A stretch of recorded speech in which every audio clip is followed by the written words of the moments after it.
Dari kampungnya sakit, kalau jaraknya 3 jam kayak Raja Ampat tuh kalau dibawa ke Sorong, berapa lama? Udah hilang di jalan orang. Kalau dari Bau-Bau, mana Ibu Wakil Wali Kota Bau-Bau, dibawa ke Kendari, sudah berapa jam dan sudah hilang di jalan gitu. Ini visi. Pengentasan tuberkulosis itu juga karena kita mau jadi negara maju. Karena ini penyakit negara, kata Pak Menteri, penyakit negara yang belum maju ini. Dan memang harus dihilangkan ini. Nah ini itu yang disebut dengan visi. Dan beliau menurut saya menjalankan ini dengan sangat rapi. CKG menurut saya salah satu PHTC paling rapi Pak. Harus diakui ini. Sangat rapi sistemnya, ready di puskesmas dan segala macam. Sistem pendataannya kita juga bisa ngelihatnya. Dan outputnya sangat berguna. Sebenarnya yang kemarin Pak Menkes agak ngetop lingkar pinggang itu kan salah satunya output dari cek kesehatan gratis. Karena ternyata yang terbesar kita itu obesitas.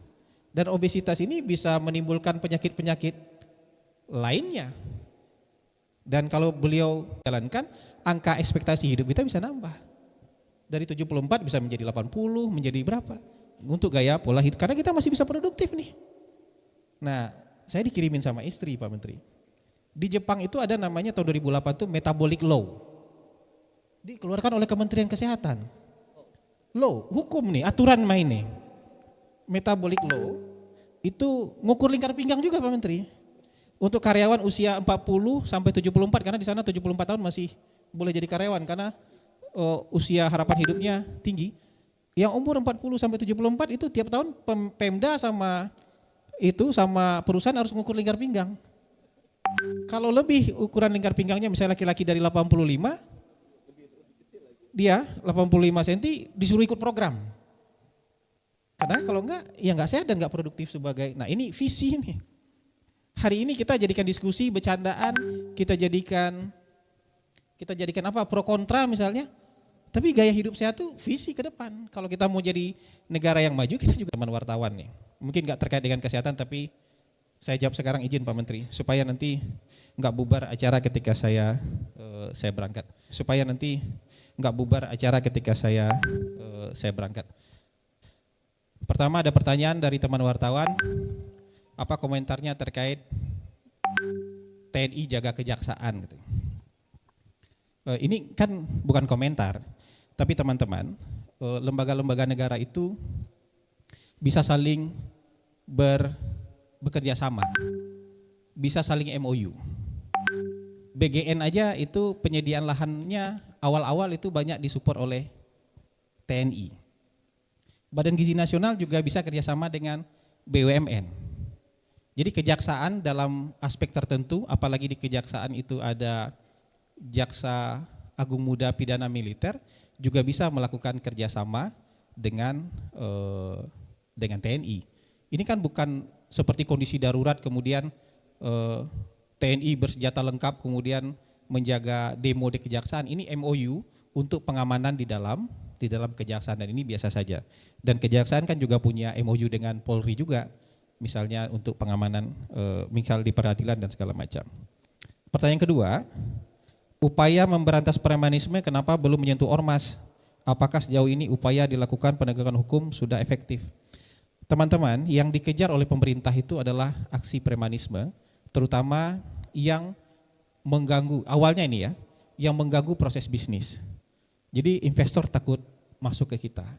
Ya, orang-orang yang ingin berusaha itu takut untuk berusaha di kita karena ada biaya-biaya tambahan dan beban-beban tambahan akibat aksi dan ulah premanisme. Jadi ormas itu banyak. Ya, NU ormas, Muhammadiyah ormas, ID ormas. Yang ya kita nggak akan melihat ini pukul rata, ya. Kalau ormas adalah ormas, Gempita ormas. Jadi kalau pertanyaan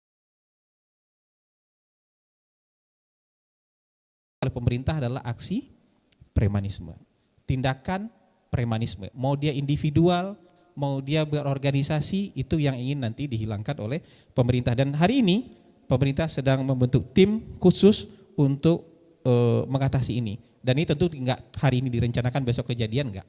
tentu perlu proses, dan bagaimanapun mereka kan jalan keluar.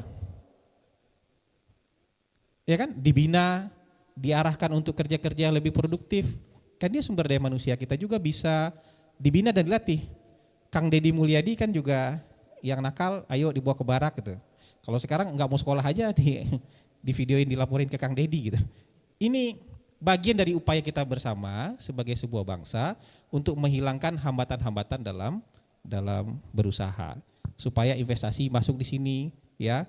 Orang-orang senang berusaha di sini, sehingga kalau orang senang berusaha, lapangan kerja bisa terbuka. Kalau lapangan kerja bisa terbuka, yang tadinya nggak kerja dan berusaha untuk jadi preman dan malak-malak, siapa tahu tertarik untuk, atau bisa diarahkan untuk bisa bekerja dengan resmi.